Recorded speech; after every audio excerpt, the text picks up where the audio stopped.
Make sure to select thumbs up that you like the video. If you have questions during the video, please post them in the comments below. And as always, please click subscribe to be updated when new videos come out. Hi, I'm Reinhold von Gleer. We're in the shop today, and today's class is going to be about forge welding. Forge welding is one of the most fundamental skills of a blacksmith, but it's also very difficult to learn without having a blacksmith teach you themselves. There's a lot of pitfalls that newcomers fall into, ones that I fell into myself. So what I hope to do is walk you through the process in a video format so that you can see everything that's going on yourself. And we're going to start with the most reliable, surefire way of producing a forge weld, and that is the zero atmosphere weld. This is not a period technique. However, it is a technique that you can use to achieve a weld, to make an object that you would otherwise be unable to create. Then, after that, we're going to go through more period techniques with a variety of fluxes, including some period fluxes. But first, I want to give you the tool to make a perfect and very reliable forge weld. And that starts with material preparation. So we're going to take our two pieces of metal. They're of disparate size, but they're the same width. That actually makes things a little more difficult. It's always easier to weld pieces that have the same mass. When you have disparate mass, you have to do it right. You have to do it right. And one of the things that requires is sufficient time at welding temperature to make sure that the larger mass piece of metal is indeed at the same welding temperature as the smaller mass piece. So, material prep. And for a zero atmosphere weld, that means removing all of the surface, removing all of the surface impurities, surface scale, where you're going to make your mating weld. So, we'll go over to the grinder.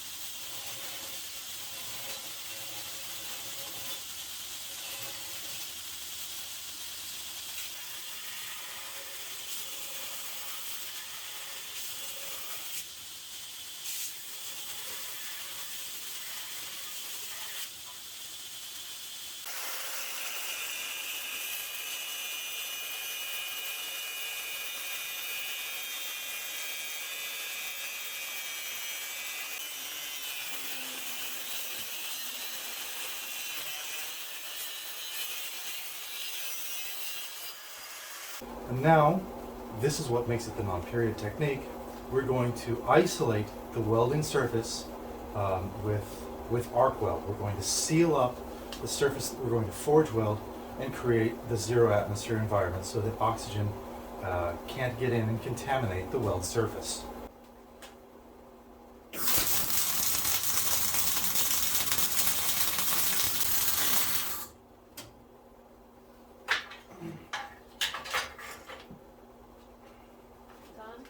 Nope.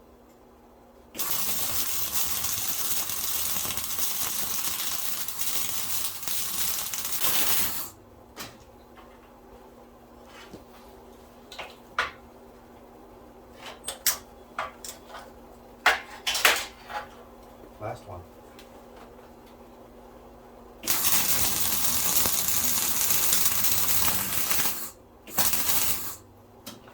All done. Once you've welded up your piece and created a zero atmosphere environment inside the welding area, it's good practice to remove the bulk of your welds from the perimeter of the piece. When you have a foreign material like this weld here, it can often leave a discolored line between the material, the two parent materials that you wanted to weld. So it's a good idea to clean them up. Even if you're going to be leaving them forged black, it keeps excess material out of your way. And remember, this is not a period technique, but it's the easiest way for a beginner to achieve a weld. And that's important.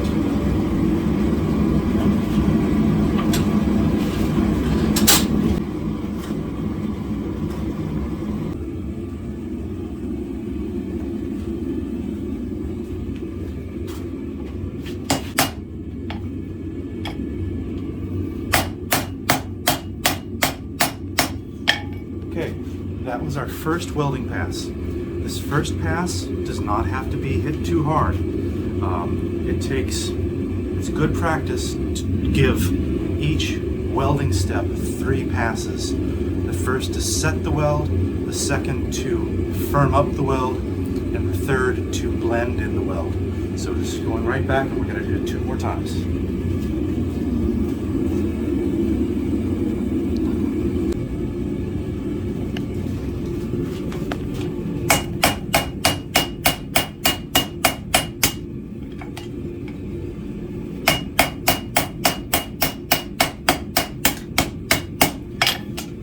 Now, one thing with a 0 atmosphere weld is that the sides are, of course, covered with weldment from your arc welder.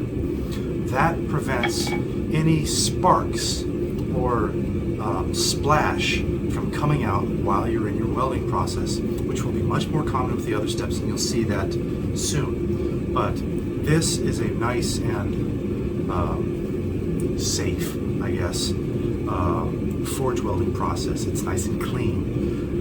It's designed specifically to be clean, but again, it's not period. One more step.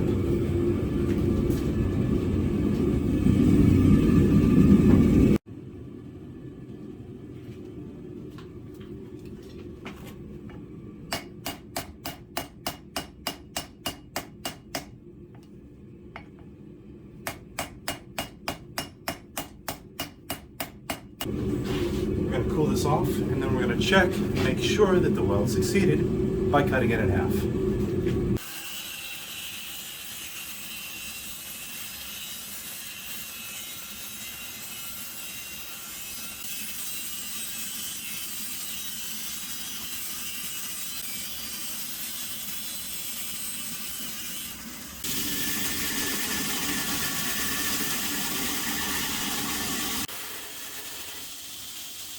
All right, and now we're looking at our weld.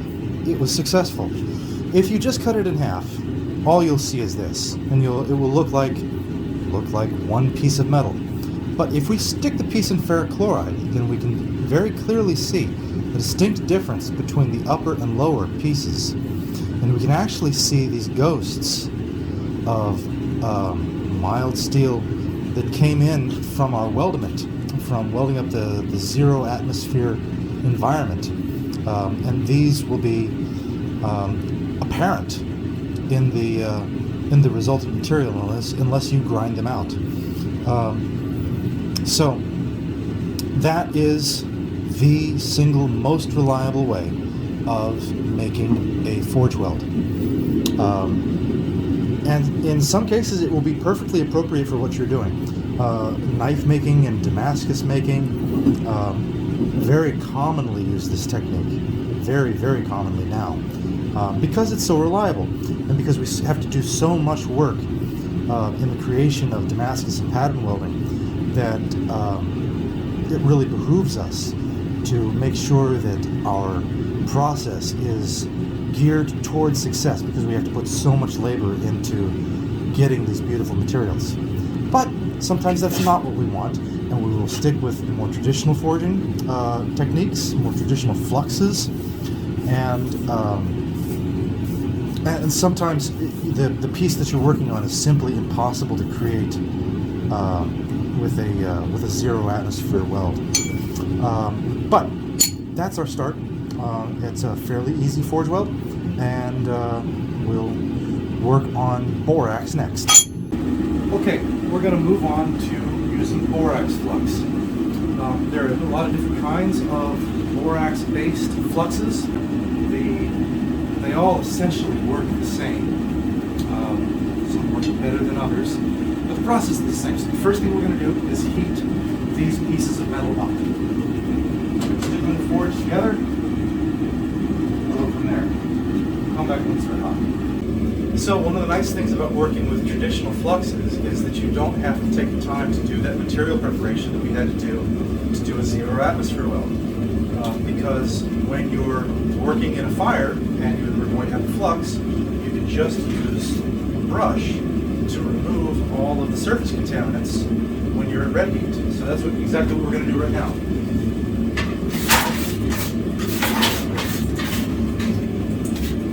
And that is clean.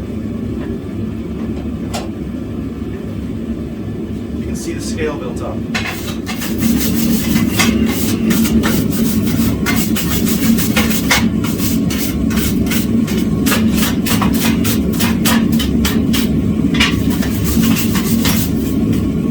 Sometimes you do have to scrape aggressively, especially on cold rolled parent material. So you may need a scraper in addition to your wire brush.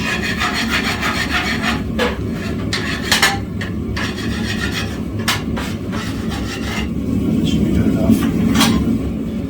And then what we do is we sprinkle on borax. This is just regular 20 meal-team borax. And when it hits the hot material, it bubbles and hisses, and it begins to flake. Can you see that? And what it's going to do is form kind of a glass. And actually you can see the beginning of that glass forming right in here. Can you see how it looks liquid? Does that show up? Okay. And the borax flakes away. Show you with borax peels up and flakes away, but it does leave this liquid underneath. So, how much borax you want to use?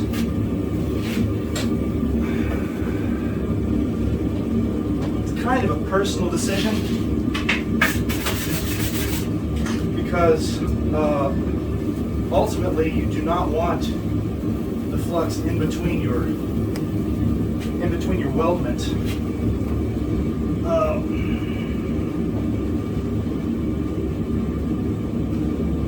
It's kind of a funny question, because you don't want anything in between the iron of your weld. You want iron and iron.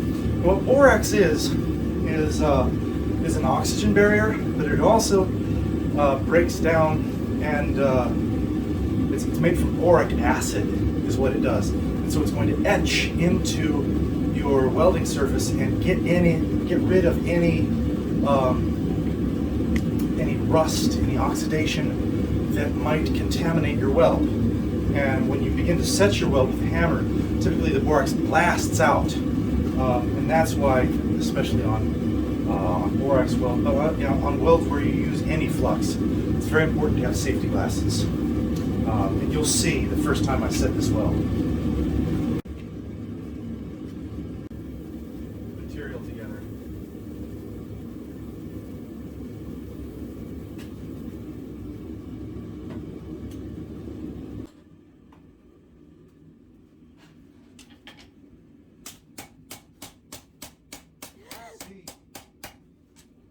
Okay, so as you saw, that was our tack, to stick the weld. And you can see how much the borax was flying and actually impacted my lovely camera lady. It won't hurt you. I mean, you can see with the eyes, and it can absolutely hurt you. But there's not enough mass for it to burn you significantly. So you don't need to be afraid of it. But that is one reason why blacksmiths wear aprons. Okay, we're going to set the weld with this second welding process. You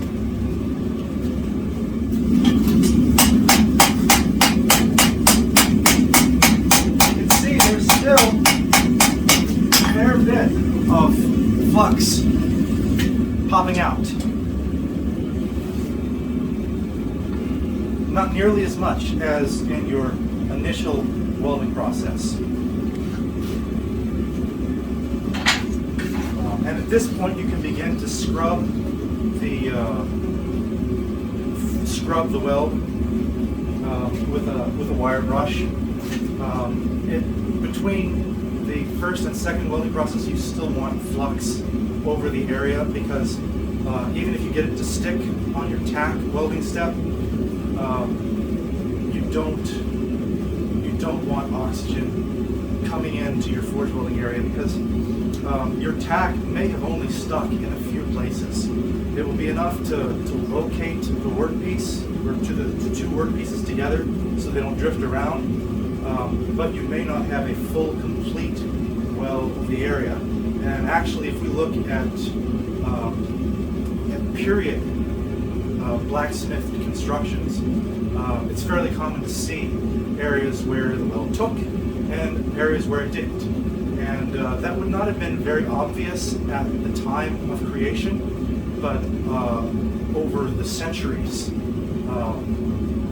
there's just rust and oxidation will expose those areas where the weld didn't set. So we should be ready for step number 3, the blending step.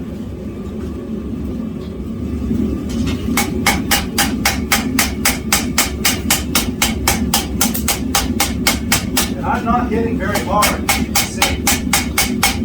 You don't need to hit very hard to set a diffusion weld. But you can see that it worked, because I can do that. See, that is one piece now, and doing this is an excellent demonstration of the integrity of the weld, which is something that you can only do when you have like a 100%. I don't even know what you call this. Is it technically a butt weld? I suppose it might be. It is a layered weld. You can only do this when you have a layered weld. So I'm going to straighten this out, and I'm going to chop it off. I'll have it in person in the class, and we can all look at it. But you can see how much scale that you have to deal with. And that is a problem that is more serious. Problem? Yeah, it's a problem. An issue that is more serious in a propane forge than it is in a solid fuel forge. Solid fuel forges, because you've got the fuel laying on top of your workpiece, it protects the workpiece from further oxidation. So that's one nice thing about working with solid fuel. It's harder to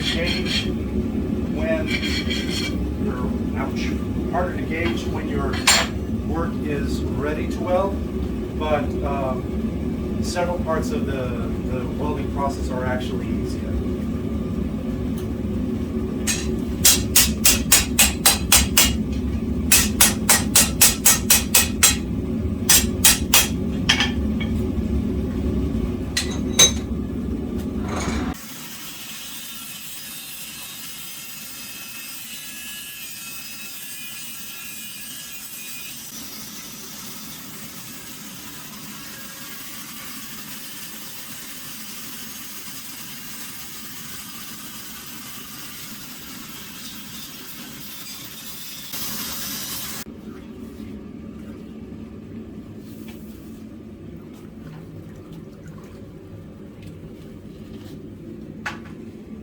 So it was pointed out to me that I may not have explained what fluxes are precisely.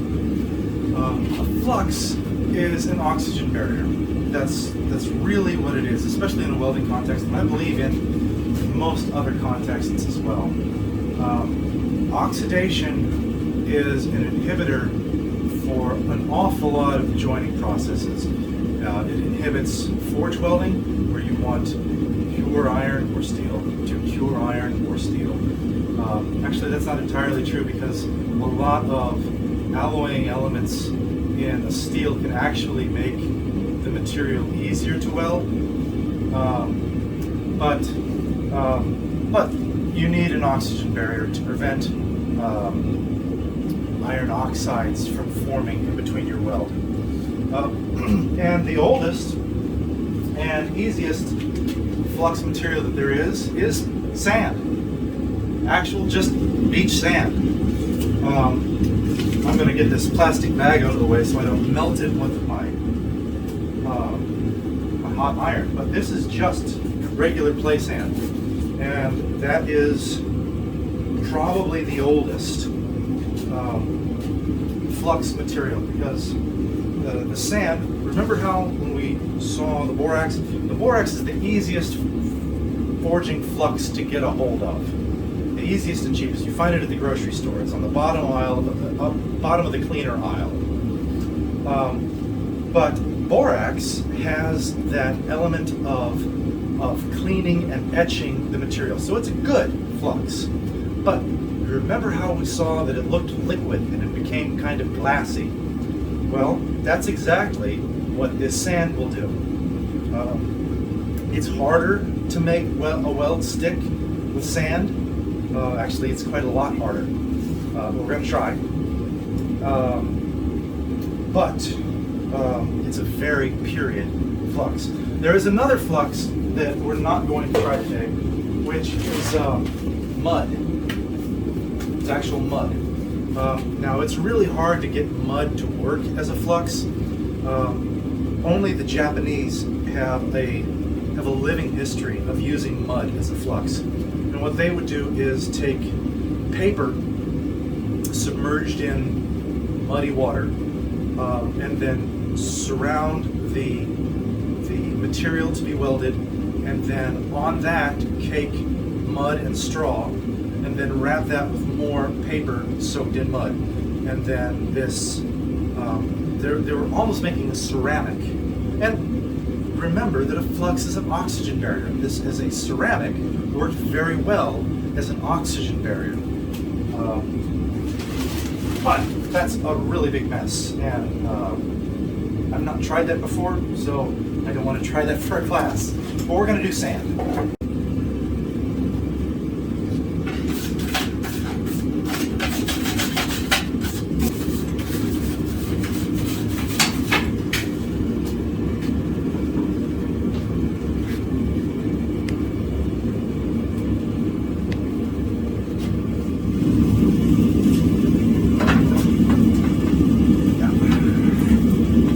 It's tough to get this to work.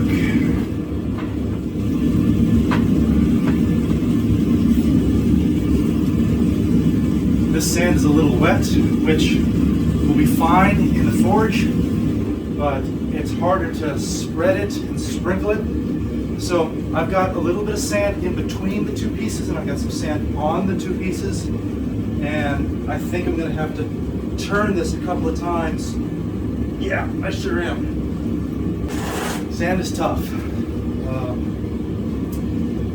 The use of sand is common in the French, Italian, I know it's in Belgian, no, not Belgian, Dutch. French, Italian, and Dutch. I know that it's used in those blacksmithing traditions. It is not used in the English blacksmithing tradition. The English work dry, and you can see from how wet and glistening the flux looks that you can see how the term dry came to be. So the English specifically worked by brushing their material vigorously or scraping with a scraper, and then would try and get the weld to stick without any intermediary material. And it's really tough to get that to work with our modern materials. If you're working with mild steel, it's going to be very, very difficult to get a weld to stick dry.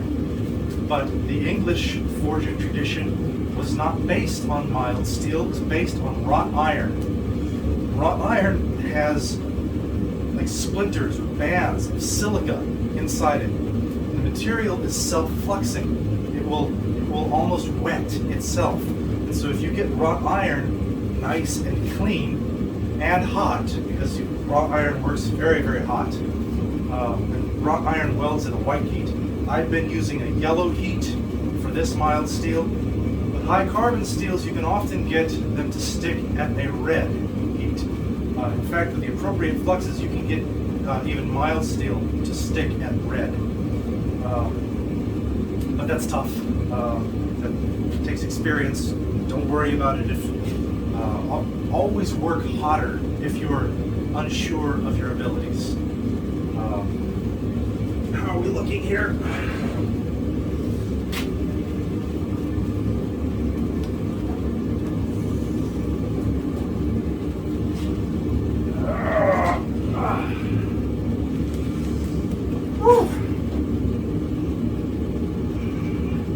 One of the difficulties of working with sand is that it has a higher melting temperature than borax does.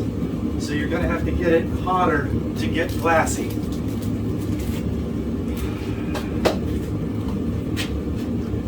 We'll see. I've only made this work once.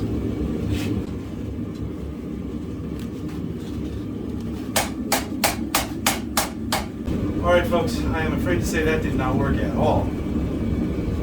I'm not sure why. Like I said, I've only done sand once. It's possible that the grade of sand makes quite a bit of difference. It's possible that the clay sand is not pure silica sand. I don't know, I didn't check. It's also possible, because the last time that I did this, I did it on a solid fuel forge. It's possible that a solid fuel forge is enough hotter. Yes, there's a heat difference in between a solid fuel forge and a propane forge. A propane forge is not as hot as a coal forge. So it's possible that you can get sand to glass up in a coal forge and not be able to do so in the propane forge. So, puree techniques are tricky. We're going to move on rather than play around with that, and I'm going to show you the best flux that I have ever found. And that is this. Iron Mountain welding flux. This stuff is almost black magic. If you are going to try and do a forge weld, this is significantly easier than using borax. I would say twice as easy? Yes, probably so. You can get welds to stick at lower temperatures with this stuff. You can get them to stick cleaner. You can get dirty welds to stick. It's not good practice to try and make a dirty weld, but sometimes them's the breaks, especially if you're working in a solid fuel forge, especially if you're working in a forge that is not your own. But I'm going to show you this because it's really good stuff.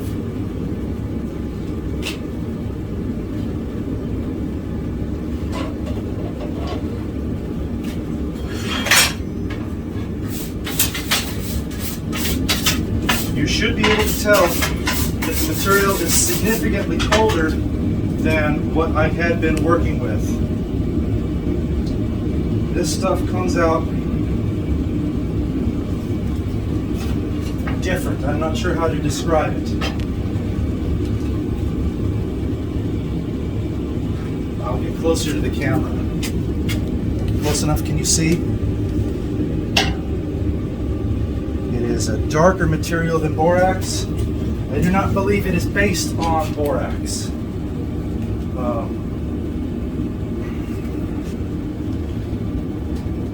don't know what it is.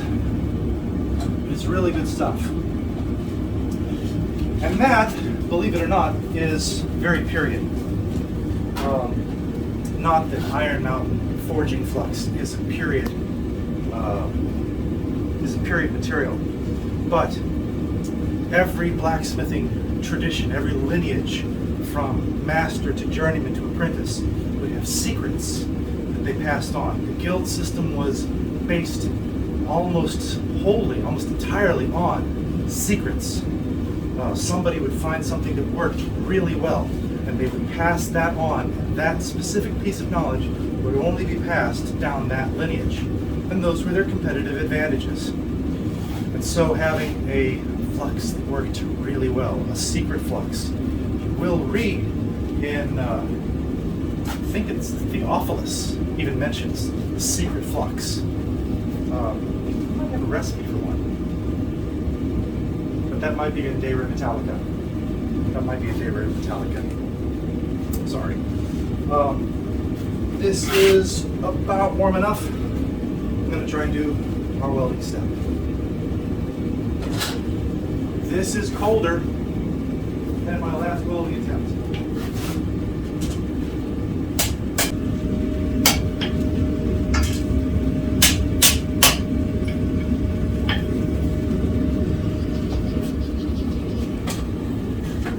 Nope. That did not stick.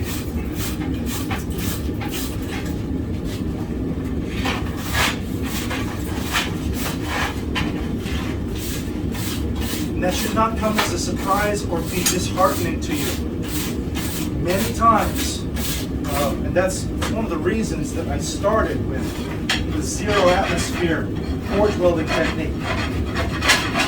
Because it's good for a beginner smith to build up their confidence. Forge welding is not easy.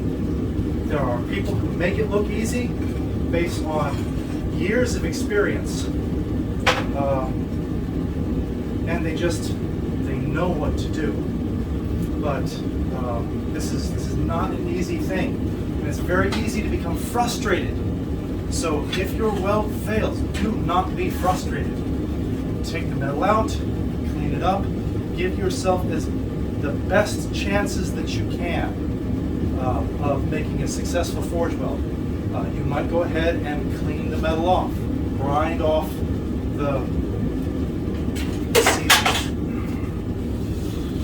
see the surface of this material.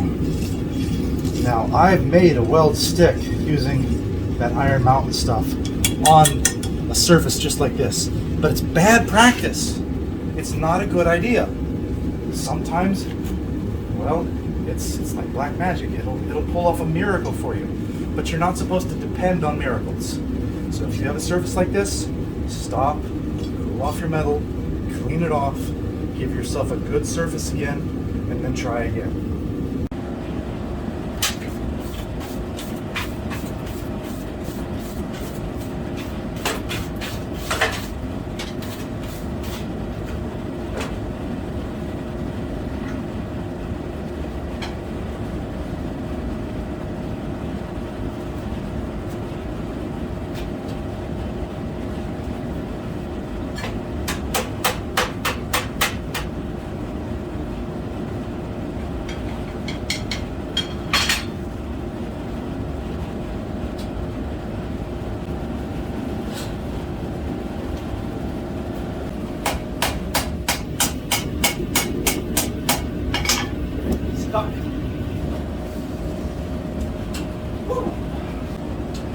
Firming the weld.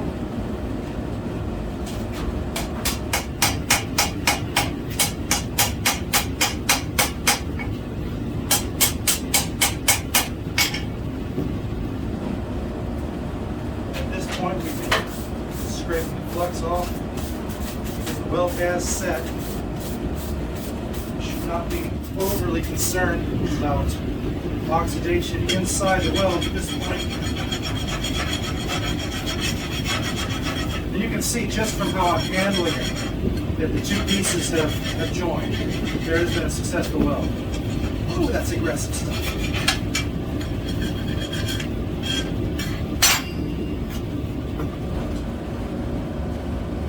And the last step is for blending.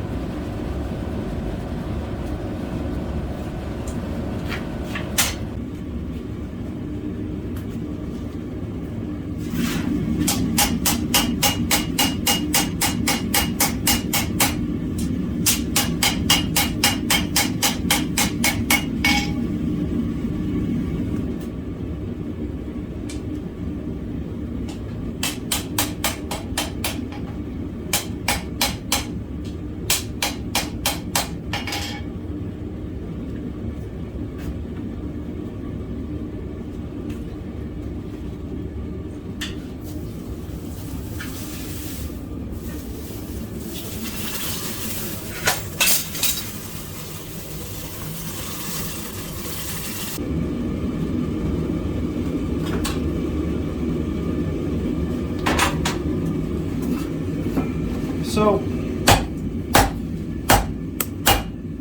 one of the traditional methods of forge welding is to make a scarf. And a scarf is a simple way of increasing the surface area that a weld will be contacted when you need to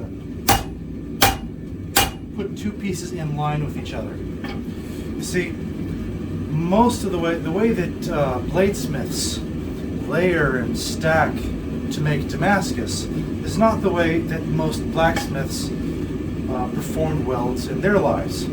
They would be taking two pieces and joining them like this, or joining them like this, sticking them together and blending them into a finished and seamless whole piece. And it's very difficult to do that if you just stack your pieces. You'll have gaps, you'll have crevices, it'll be very difficult to work with. So we scarf, and that's simply making a taper on both sides of your workpiece, or both work pieces, and then applying them together.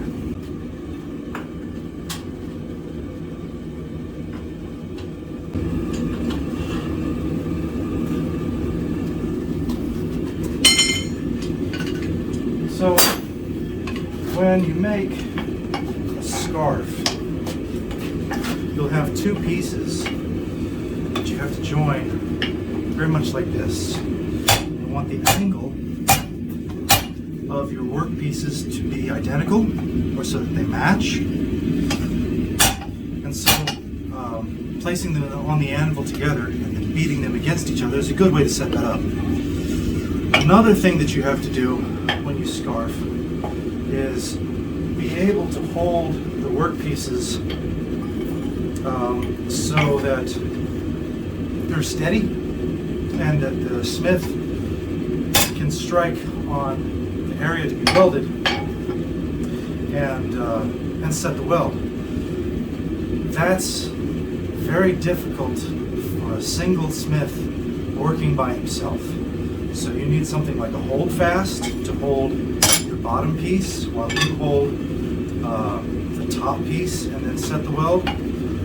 Or what we're going to do is we're actually going to use an arc welder to tack on the side of the weld to be our work holding device for us. Now on larger pieces you can use baling wire to bind up the area to be welded, but this is really only maybe 1.5 inches of area that's going to be welded together, and that's awfully difficult to use to fix with baling wire. So we're going to tack it and then put it back in the forge, and we're going to make a weld.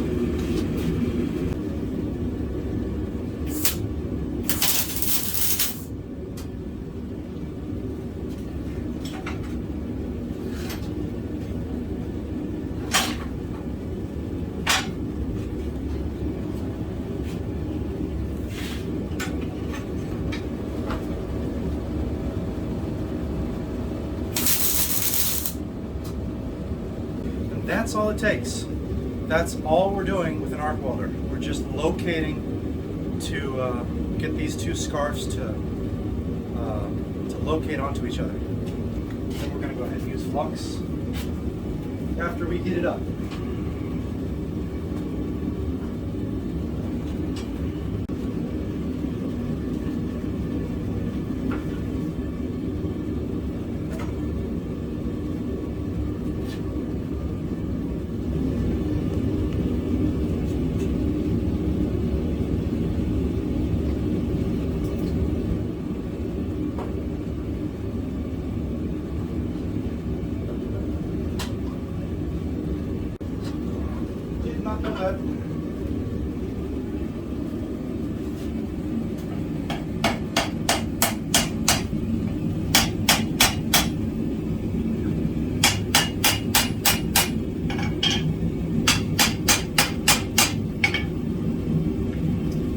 set.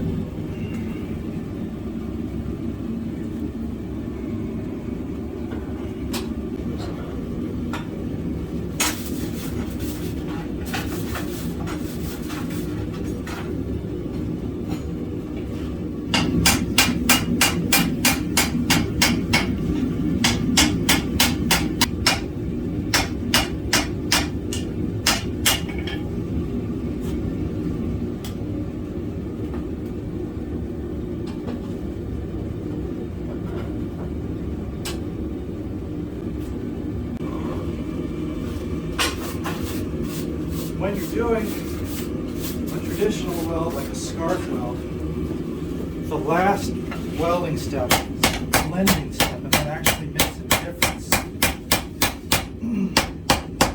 on a weld like this, because you do have to blend the two work pieces into each other to make a contiguous hole. Because obviously there's a big lump in the middle there, and depending on the work you're doing, you've got to get that out. And you do that by blending and by, to some extent, appropriate weld preparation. And oh, I just opened up the side there, and that'll happen when you're blending piece against the line of the weld. You're beating it against each other. It's very easy to open up a seam. That's okay. You just reflux, keep it clean, weld again. Once you have your weld beginning to blend, it's a lot easier to stick it back together. So we're going to put a little bit more of our flux on here where the seam opened up.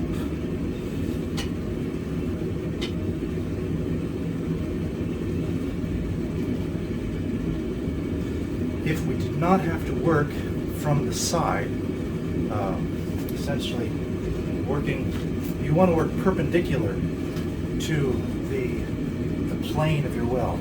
But if you have to work parallel to the plane of your weld, expect problems.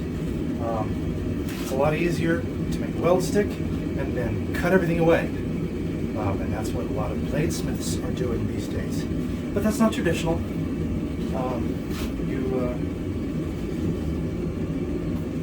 It's just part of the art, part of the fun.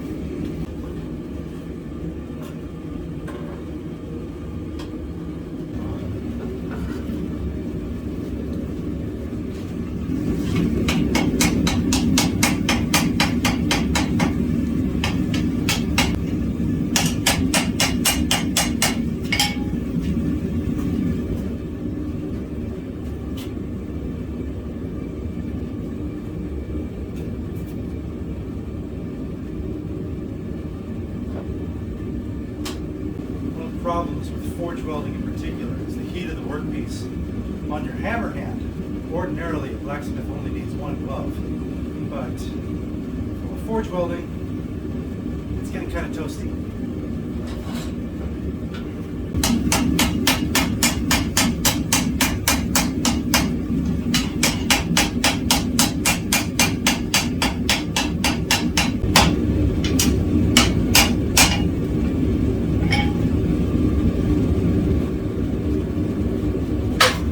One side's done very nicely, but the other side is continuing to open up, which is annoying, but in fact, that's a period problem. You'll see that, in fact, you can see it very well right now. You can see this lip here is colder than the metal around it. That means it's not welded. And you'll see, like right here, it's a very good weld, and right here, it's opened up. And there could be 1,000 reasons for that. It could be that I worked on this side of the steel first, got that to set very nicely, but that cooled off this little lip as it was sitting on the anvil. So that could be the whole problem. I think should I reflux that and go for one more time? Actually, I think it might be instructive to have a period problem as an example in the class. I think we'll do that. Thank you for checking out my YouTube channel. If you enjoyed this video and would like to watch more of my videos, please follow the links on the left-hand side. Remember to select thumbs up that you like the video. If you have questions or comments, please post them below. And as always, please click subscribe to be updated when new videos come out.